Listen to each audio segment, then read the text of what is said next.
So how can we find the slope and y-intercept of these wacky equations?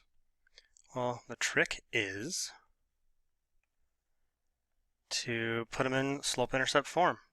Y equals mx plus b, because then you just got to look at what number is multiplied by x, that's your slope, and what number is added on at the end, that's your y-intercept.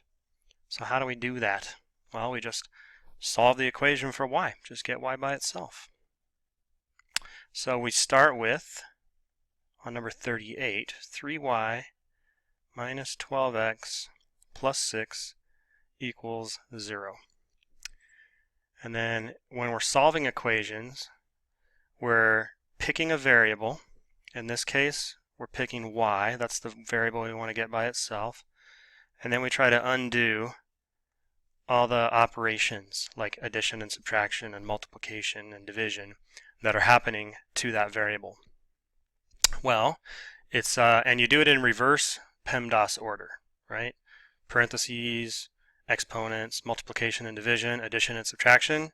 We go backwards and we do addition and subtraction first, and then we undo multiplication and division, and then we undo exponents and then parentheses. So this is probably the key part to remember, that you want to undo addition and subtraction before you undo multiplication and division, because your life will be easier.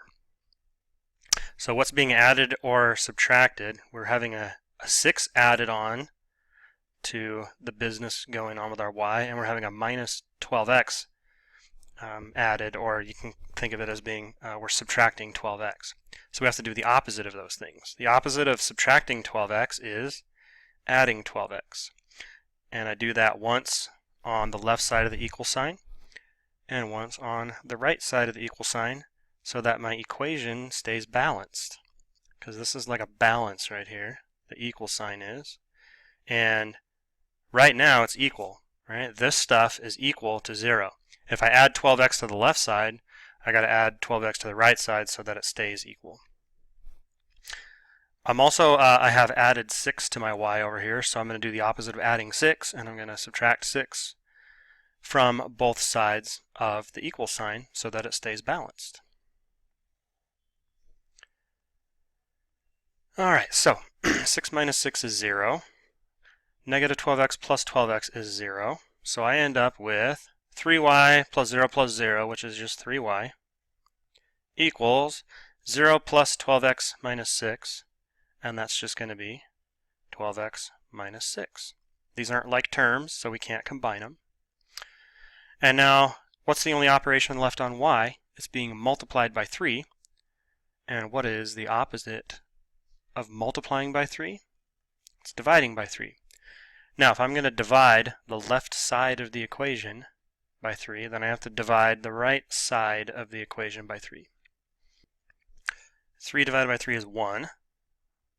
1y is just y.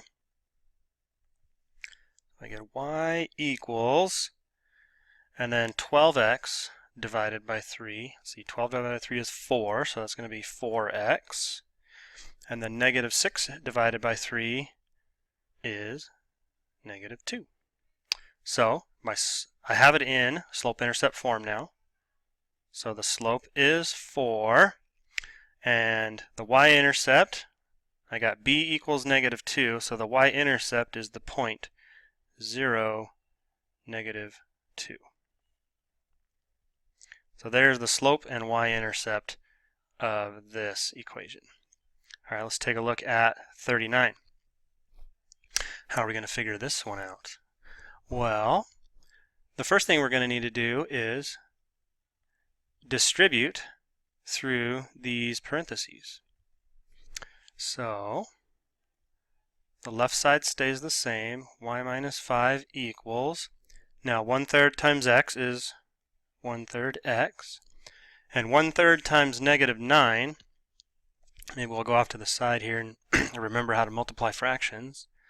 1/3 times negative 9. Well, negative 9 is negative 9 over 1, and when we multiply fractions, we multiply top times the top, bottom times the bottom. So that's going to be 1 times negative 9 is negative 9, 3 times 1 is 3.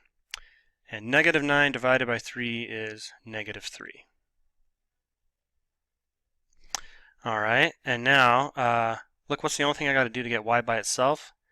I have y minus 5, and the opposite of subtracting 5 is adding 5. So I'm going to add 5 once on the left side of the equal sign, and I'm going to add 5 once on the right side of the equal sign.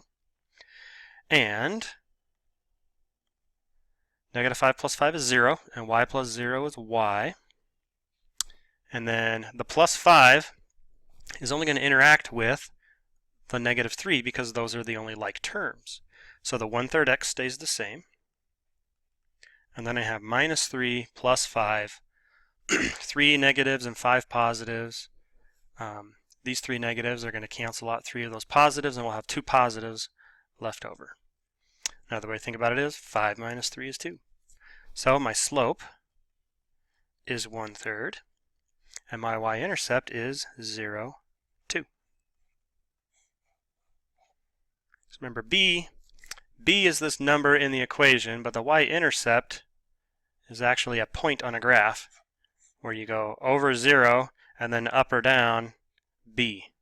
So the point, that's the y-intercept, is actually 0, 2, and then your slope is 1/3, so you would go up 1 over 3 if you were going to graph that guy, which is really fun to do. You should totally try it. See you later.